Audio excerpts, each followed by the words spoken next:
Hey everybody, how are you? Welcome back to Into the Core podcast. I did tell you that as we start this podcast, I'm just excited because we start with um, wellness, and wellness is the best space to start.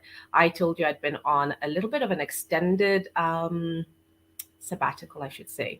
But it's always about reinventing ourselves and re inspiring ourselves. And now we're back. We're going to be talking to Tina Thayaka. She's absolutely fantastic. She's a yoga instructor. And of course, our conversation is powered by two amazing partners, one being Safarilink, because they can definitely get you to Diani, and the other being Arcadia Cliff House, where you need to come and do a retreat with us. It's absolutely stunning. And as we get into it, let's get into the core. Into the core. Get into it. All good things in Africa and beyond. Into the core. Into the core.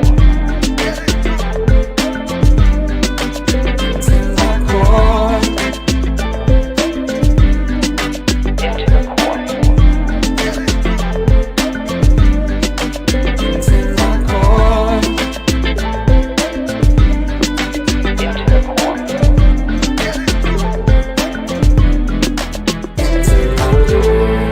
All good things in Africa and beyond.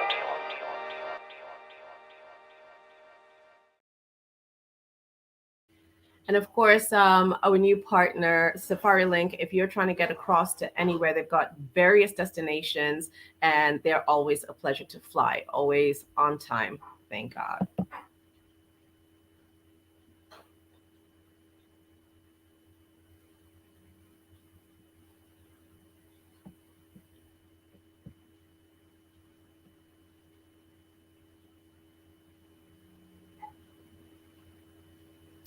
It's such a pleasure for me to introduce a beautiful space that I'm so happy that are on board as a partner and a sponsor, Arcadia Cliff House. You know, one of the most beautiful things about it is that you're gonna see this beautiful video, but then I will say one thing: the video and the pictures do not do the place any justice, because once you get there, you don't want to leave. I was there, and it took my breath away. The views are stunning, and the most amazing thing about Cliff House is that it's literally 40 minutes away from the beach. So you get the best. You get the bush, tranquil, and just absolutely stunning and amazing views, and then you get the beach on the other side. So thank you very much, Arcadia Cliff House, for being one of our partners.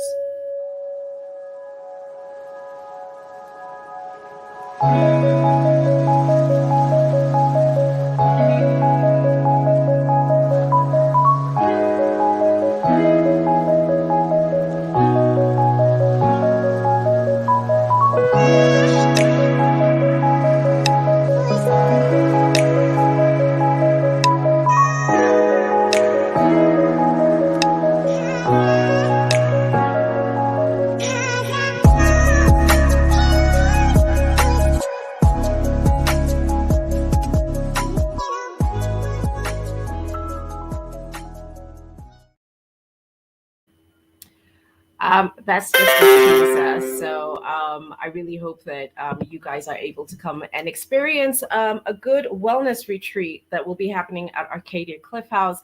And anyway, let's get this party started. Welcoming to Into the Core podcast for the first time, Tina. Welcome. Hello, thank you for having me. You're most welcome, man. This has been a long time coming, and I feel like as I'm getting to a better space and trying to find my mind, body, soul in this 40s body. One of the things that is completely intriguing me is getting into yoga and honestly becoming a yogi. I feel like this is where I need to be. You know, we're learning all these things about breathing, we're doing stretches and everything, and I was like, okay, one thing I need to include in my life is yoga.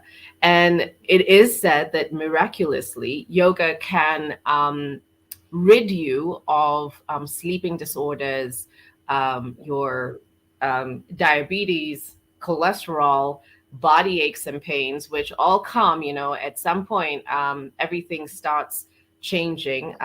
It's about breathing techniques that help with our brain activity, that help with our lung activity. And so this is basically the space that we're in. I want to ask you, Tina, um, when was the first time that you started yoga, and why did you choose to start, doing yoga? Um, Funny thing, I never chose to start it. A friend of mine dragged me to a class, and I had no excuse. It was at a venue that was literally two gates down from me, and at a time when there was nothing happening, I could literally not say no. And I went to this class not knowing what to expect, and then we get into it, and I start to recognize some of the movements, and I realized that I used to do this as a kid in the living room with my mom, but I'd forgotten, like, I didn't know that was what yoga was. I was it was just some sort of exercise, like the shoulder stand and the wheel pose. Like, I don't think it was very familiar from when I was a child. And I thought, hey, I'm very flexible. That means I'm good at yoga. That was the further thing for me to do. A lot of people think that it's good flexibility or you want to be flexible. Or we do yoga to be flexible, but it comes as a byproduct of the practice. Oh wow. Okay. Yeah. So that's an interesting space. The fact that you got dragged into it, but then you also remember the fact that you were doing it while you were younger and that it was a good thing. Um, Yeah. so what does yoga give you, and what does it take from you? Let me just start with the definition of what yoga means. The person not even pronounced yoga. If you go to the ashrams and they say it's yog, Yoga. yog. That's how they actually pronounce it, but nobody says that. Okay. So yoga means to yoke, to bring together, to bind. You're bringing together body, mind, and spirit. But what does that really mean? Mm, Um, so when we come into a yoga class, there's so many different kinds of yoga. The first thing that I will teach you in my class is how to breathe correctly. So if you're not breathing correctly, then your mind is all over the place. So when you start with the right breath techniques, and there's so many different kinds of breath techniques, it quietens the mind, it brings you into the present moment. And so okay. then we combine the breathing with certain movements that strengthen you. And yes, you will stretch, but you will also hold the contrast of your body. And you're invited to be very mindful about everything you do. And it takes a few classes to really understand what's going on. We live in a world where everybody wants a quick fix. So you come to one class and you don't really get all the benefits that you have read about or you're expecting, but it takes commitment, like all things, and dedication to actually reach benefit. Okay. I mean, I realize that, and I like the fact that you said breathing being the first thing that you teach people, because truthfully, to quiet our mind is it's the hardest. I mean, I can't tell you how many times I've tried to go into meditation, and man, things from the past pop up that I just don't. I was just like, oh, I thought I forgot about that. Why is that popping up now? How you know how how long does it take for you to get your breathing technique? I'm sure it's different for different people, but in reality, for somebody who's new to it, how long do you think it takes for someone Uh, just to? so I'd say in the first class, you can master one breath technique.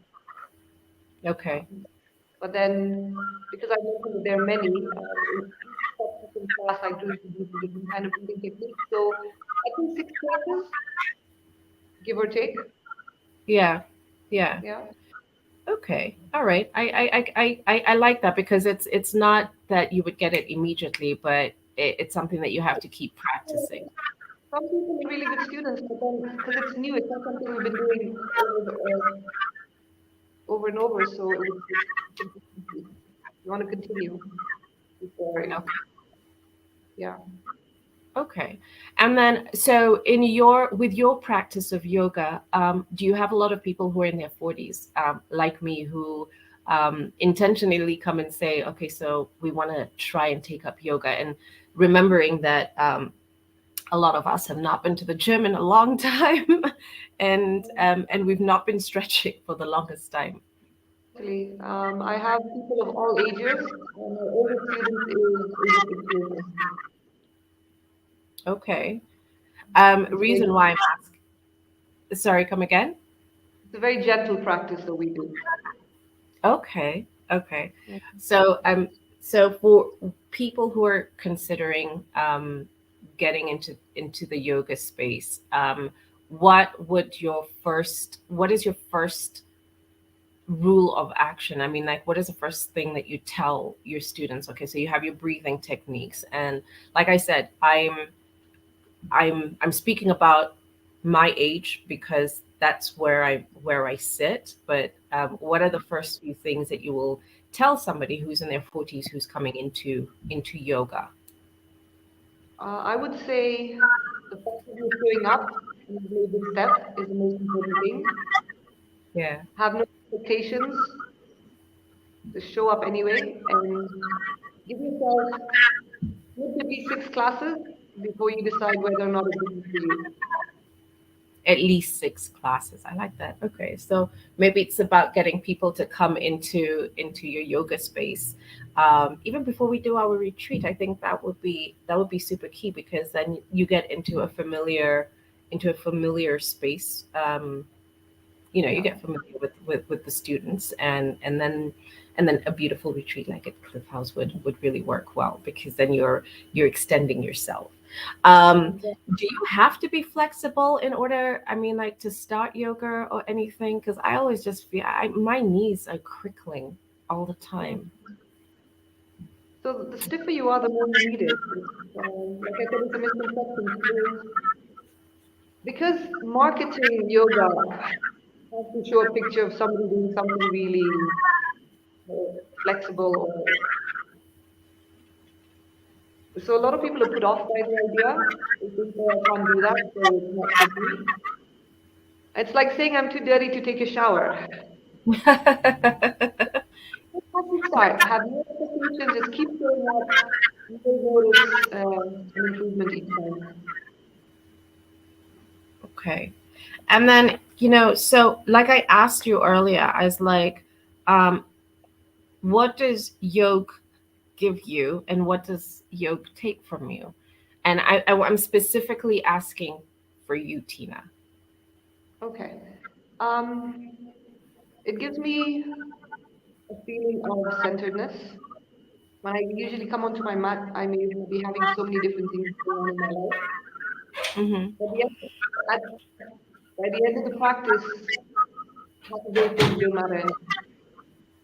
So it brings me back to the center. And from my center, I can then choose which direction to go. I'm not at my edge.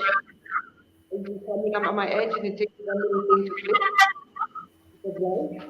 So what it Yeah. gives me is calmness, peace of mind, a sense of balance, strength.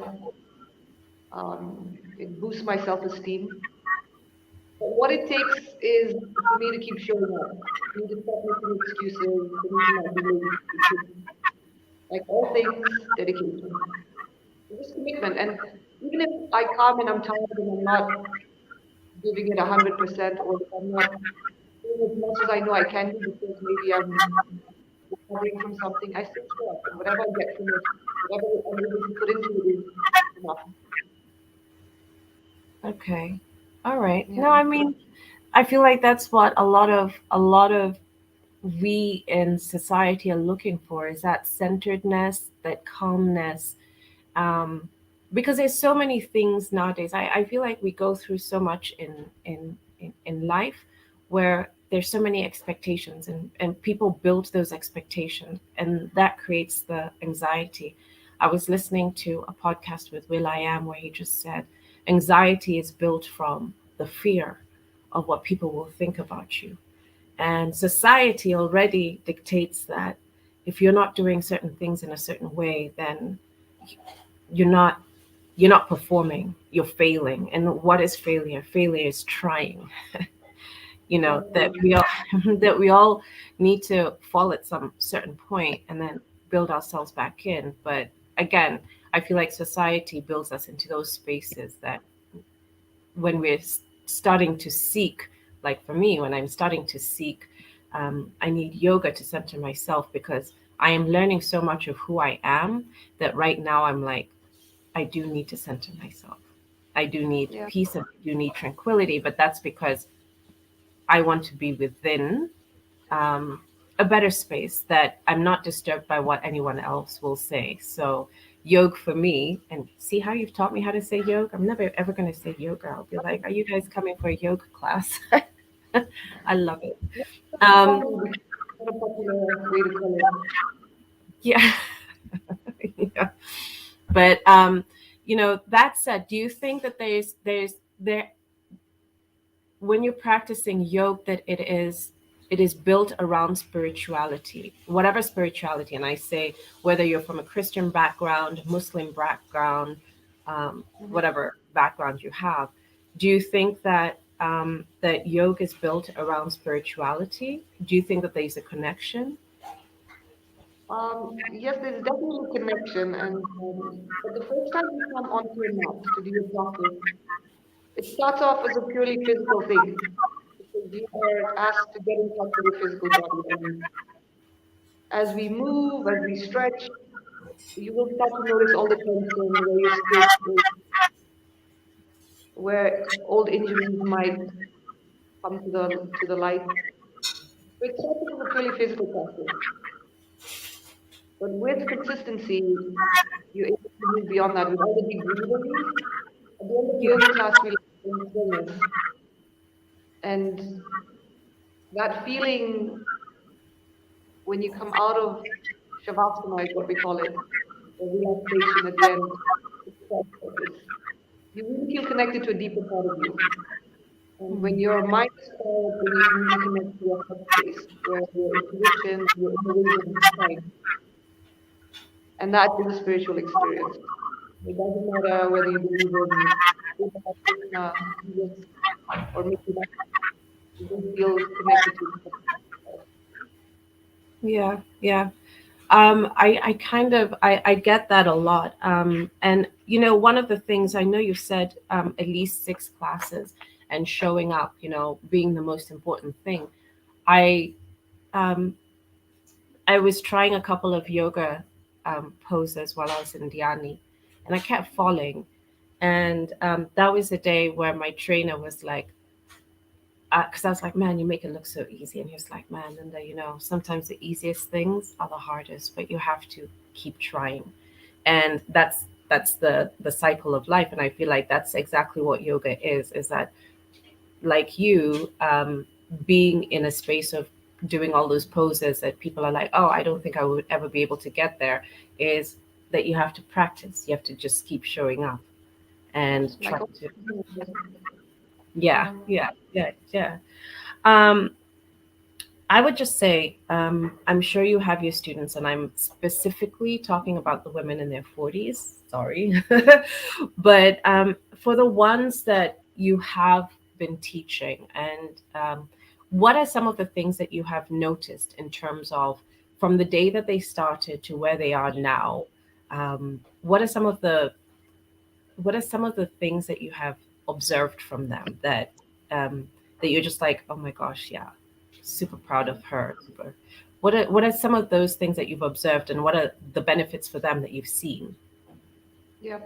So, like I said, it starts off as a purely physical practice. So, on the physical side, I notice more strength, more focus in the poses, more balance, and it becomes sort of a meditative thing. You can know when a student is mentally focused, and you can tell when their mind is a little different. So, I notice a sense of presence, and and that when you stick to something and you're able to do something hard, physically hard, that has an effect on your emotions. You get more self-esteem, you get more courage to try new things off the Mm. yoga, and you get inspiration to try new avenues. I've seen people start new businesses after months of working on themselves.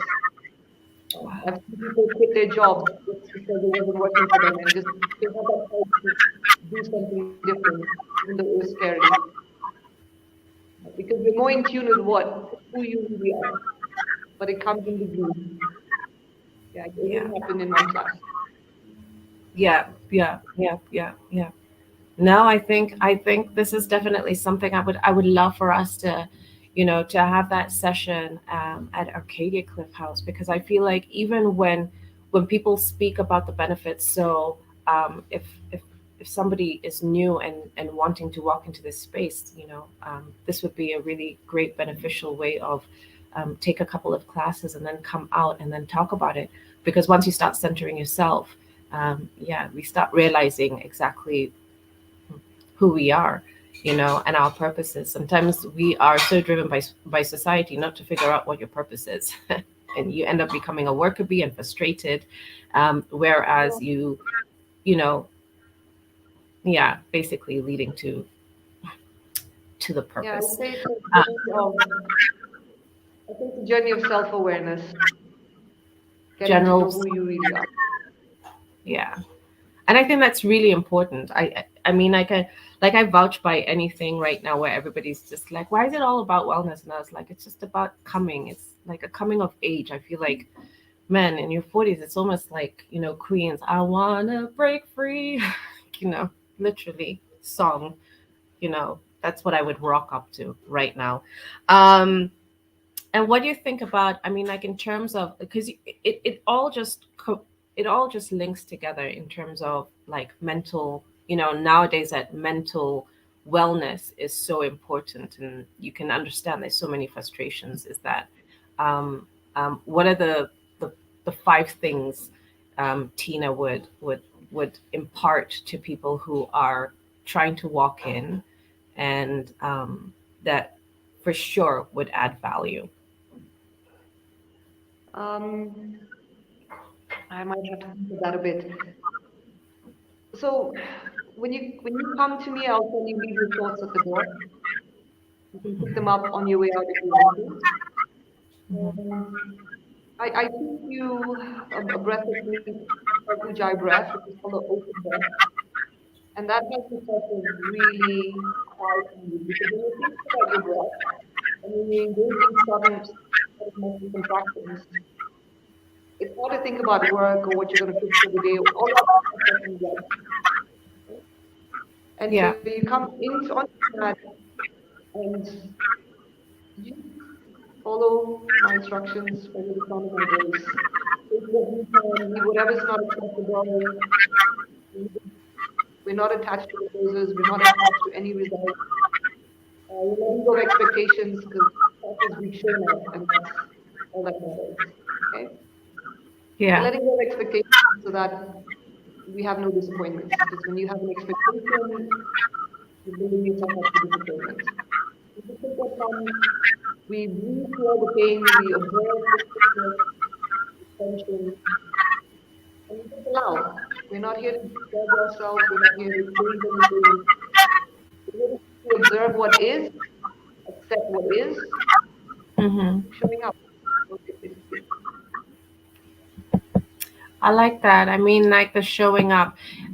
Do you think that yoga has got a lot to do with, or yoga has got a lot to do with what we put into our body?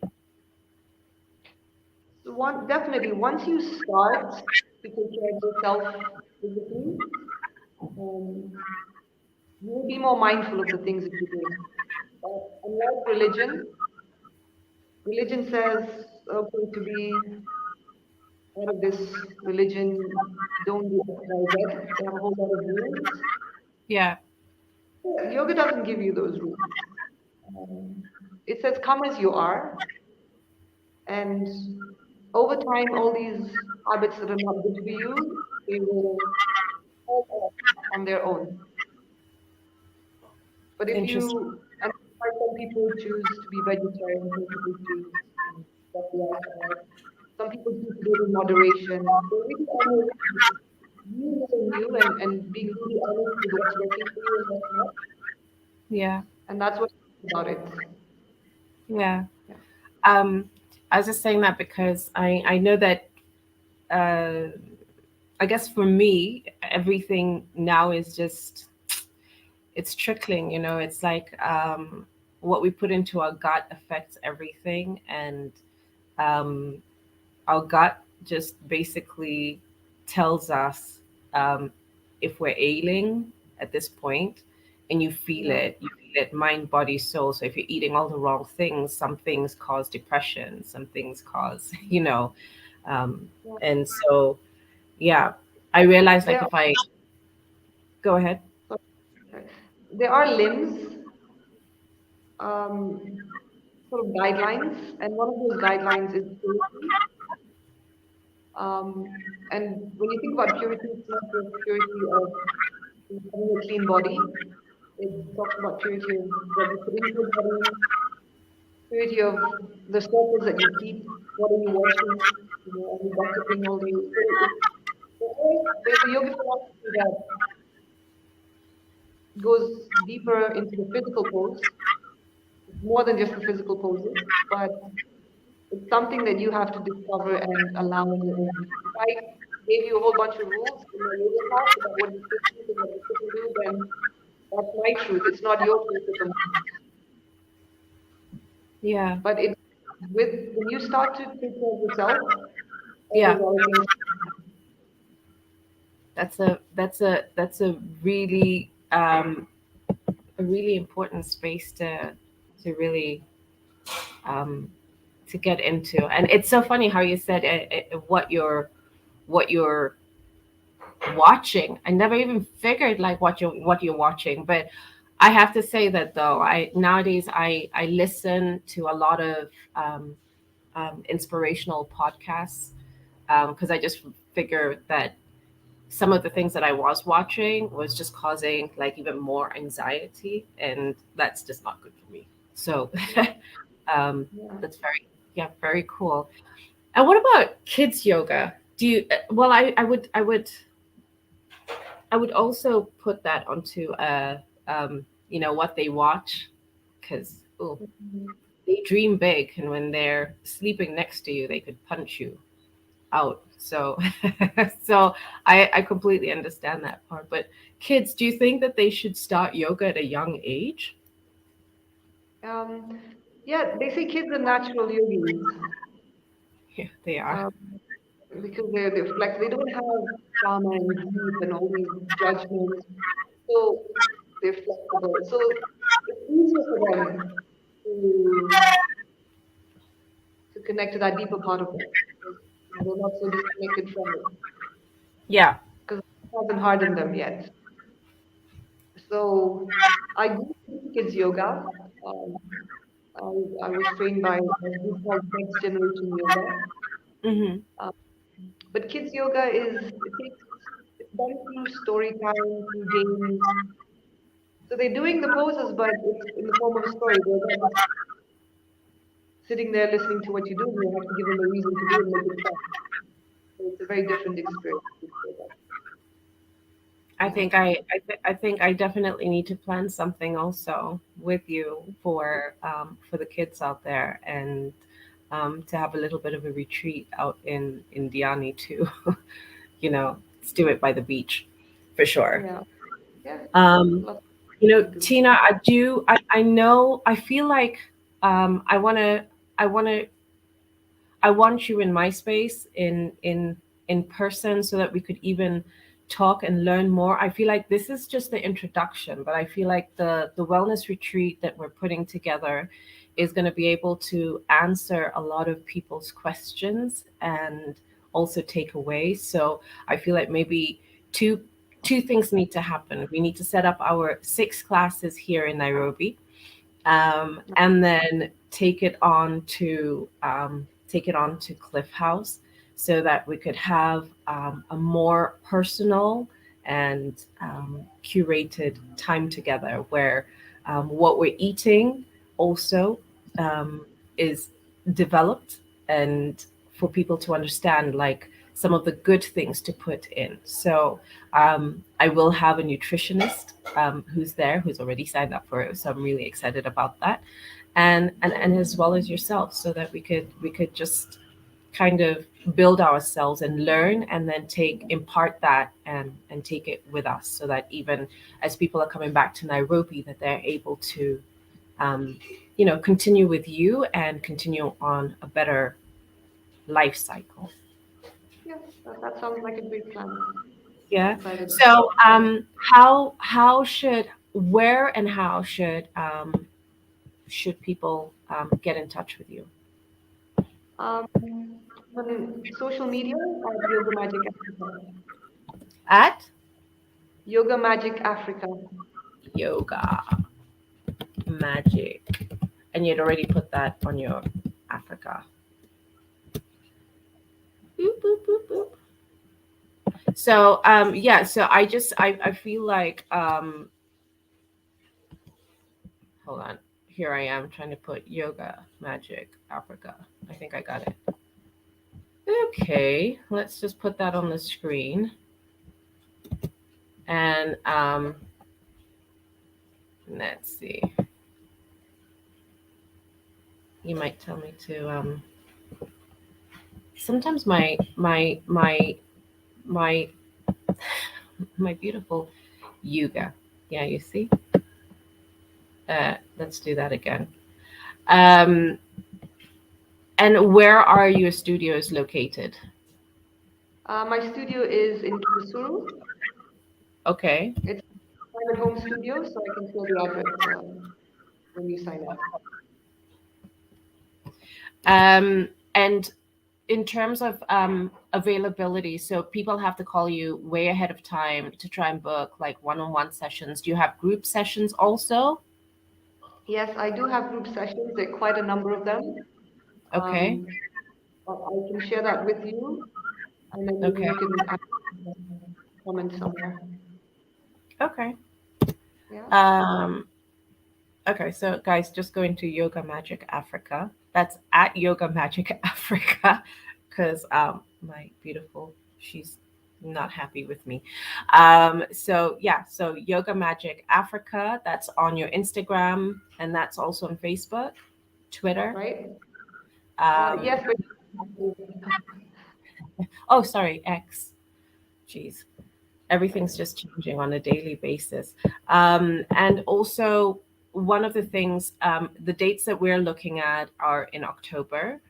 And so it would be really great if guys would try and get some sessions in. If that's something that you're interested in doing, is try and get your sessions in.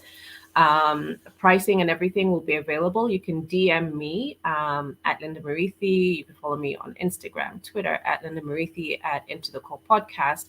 And I'm happily ready to avail dates to you, as well as give you information on reaching out to Tina. But again, you could reach out personally at Yoga Magic Africa, and you could get all the details, and also DM her and say, I'm interested in the wellness retreat, and I think it's going to be absolutely beautiful and stunning. And this would be a good way of just trying to get centered. That's definitely what I'm going to be doing. So I'm going to take 6 classes. But Tina, I don't know, awesome. maybe I think you and I would need to do it online, because I'm running away from this cold. I'm leaving you guys in your cold and your baridi here, and I'm checking out and going back to warmness.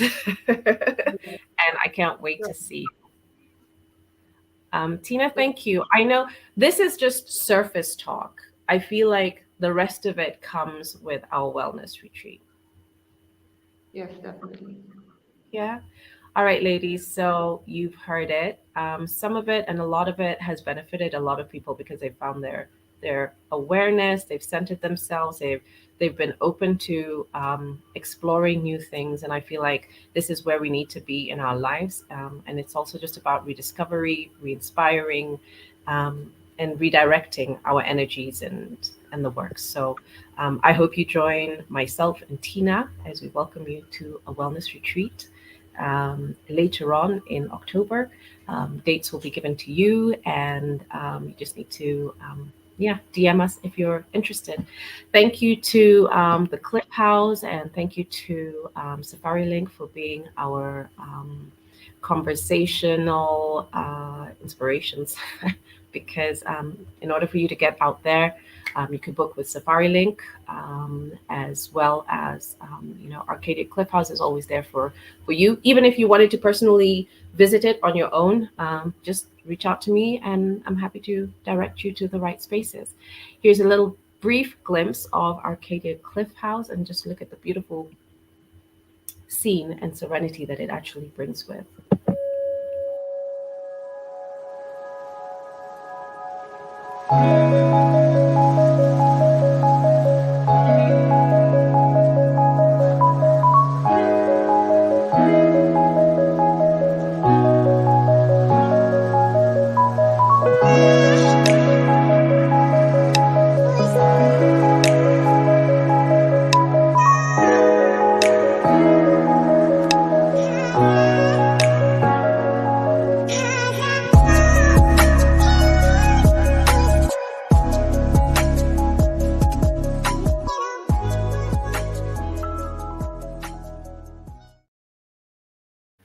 Tina, thank you so very much. Everybody else, thank you so much for listening to our conversation. I hope it has brought you to a space where you can actually think about where you need to be and where you want to go. And I hope that we could start this journey with you. And I look forward to seeing you for our next episode next Thursday. And I will catch you on the flip side. Thank you, Arcadia Cliff House. Thank you, Safari Link, and thank you, Revolutionary Coffee. You can catch me also on IG on my morning walks with Revolutionary Coffee. Kisses. Thanks, Tina. Thank you. Bye bye. Ciao.